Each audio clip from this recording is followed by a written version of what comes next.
Well, it looks like it's 7:30, so we'll go ahead and get started because we're going to be doing something a little bit different tonight. And tonight's different in two aspects. One is that you're seeing me again. I was here last week and I'm here this week, which is unusual. We have a Dharma lead 2 times in a row, but because of things working out the way they did, someone wasn't feeling well last week and they didn't feel like well this week. So you get me again. I know. Sorry about that, but you get me again.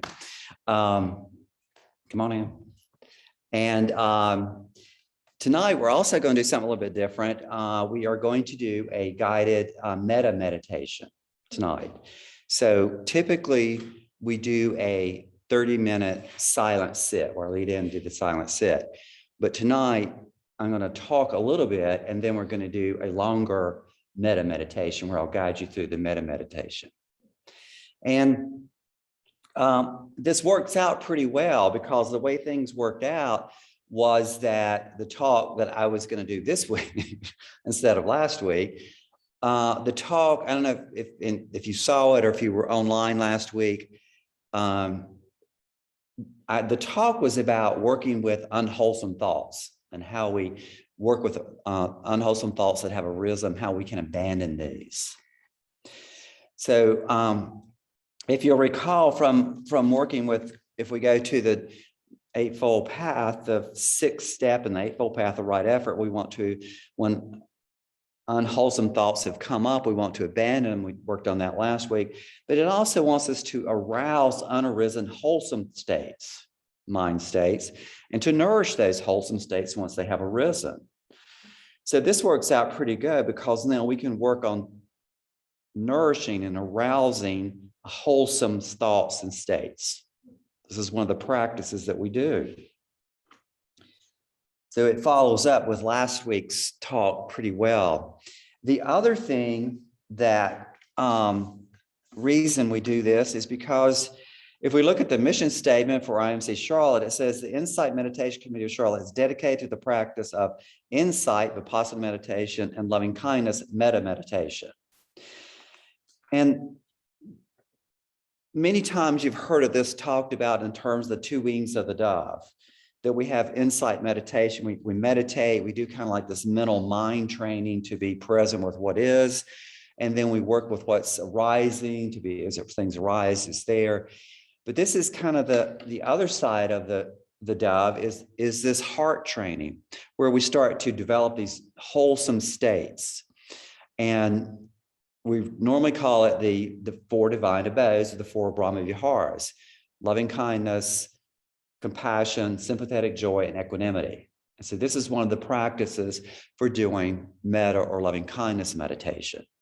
So that's another reason why we this is part of our practice, and it's also part of the teachings, is that we can develop not only the mind and the meditation piece, but we also begin to open our heart. And this is one of the practices for doing that. So tonight I'm going to be going through, we'll be doing the guided meditation. We do certain categories in this practice. We'll be going through those categories. And when I say to pick someone, don't spend a lot of time thinking about picking the right person that you want to sit in loving kindness. Just pick the one that comes up and you're kind of comfortable with, the first one, because we really want to spend the time in the meditation and developing the meditation versus trying to figure out who we want to send it to. And there's I'm going to do an extra category tonight, so there'll be several opportunities to pick people. I'm going to use very simple phrases. If you have phrases that you like to use, you're welcome to use those.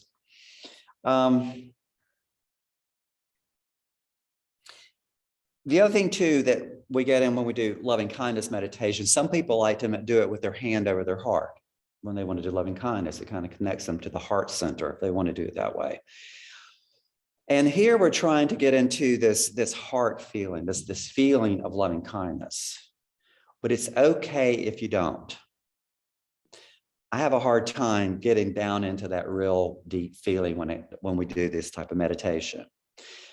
However, I still think it's very beneficial to have these thoughts because they're wholesome thoughts.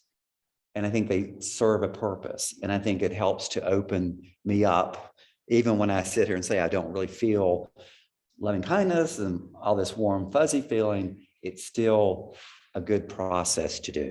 And it's a great practice. I do it a lot at home.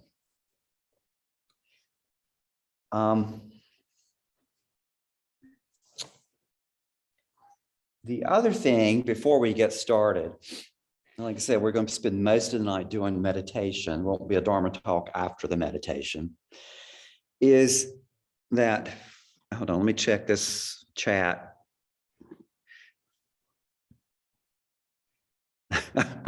Thank you. It's like, always happy to have me lead. Well, so before we get started, when we do meditation, we're not quite as disciplined in our sit. We want to be comfortable.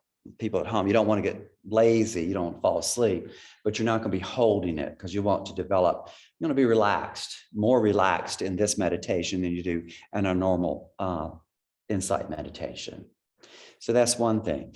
And I want to, in honor of, or in memory now of Thich Nhat Hanh, who was a Zen practitioner, really, but he's from Vietnamese. And a lot of us have heard of Thich Nhat Hanh. He was one of the first persons to bring this mindfulness and loving kindness to the United States. And he was one of my first exposures to this. The books that he did, a lot of people in the Sangha have studied his teachings and his books. And he just passed away it's Saturday, I believe, this past weekend. So Thich Nhat Hanh called these the four divine abodes. He called them the four immeasurable minds. And he says, if you learn to practice loving kindness, compassion, joy, and equanimity, you will know how to heal the illnesses of anger, sorrow, insecurity, sadness, hatred, loneliness, and unhealthy attachments. And I always love this. This is one of his classic lines as breathing in, I calm body and mind. Breathing out, I smile. Dwelling in the present, I know this is the only moment. So as we go through these, each time I lead you into it, I'm going to be having a short quote by Thich Nhat Hanh for each one of these in memory of him. Okay, so let's kind of settle in and find your place for meditation. We'll start the meditation. Like I said, this will be a longer meditation than what we normally do.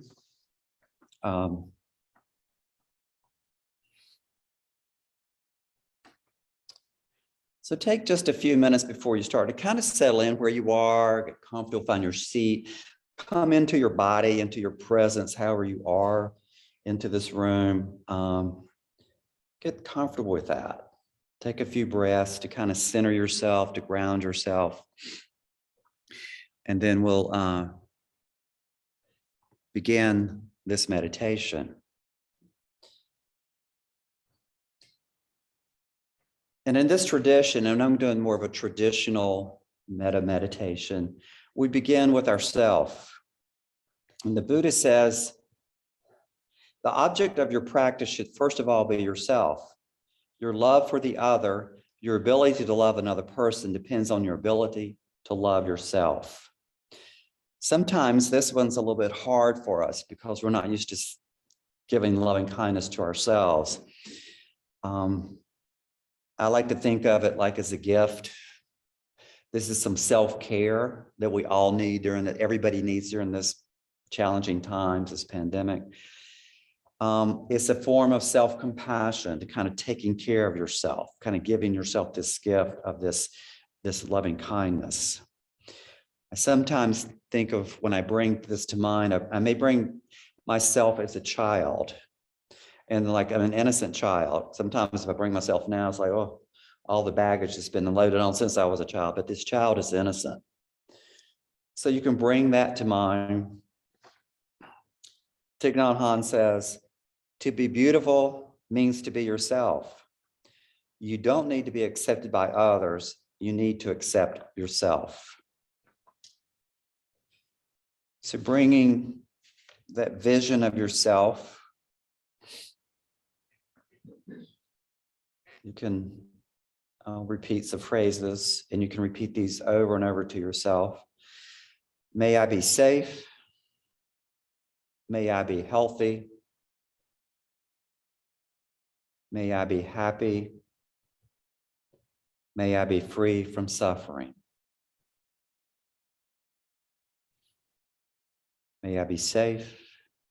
May I be healthy. May I be happy. May I be free from suffering.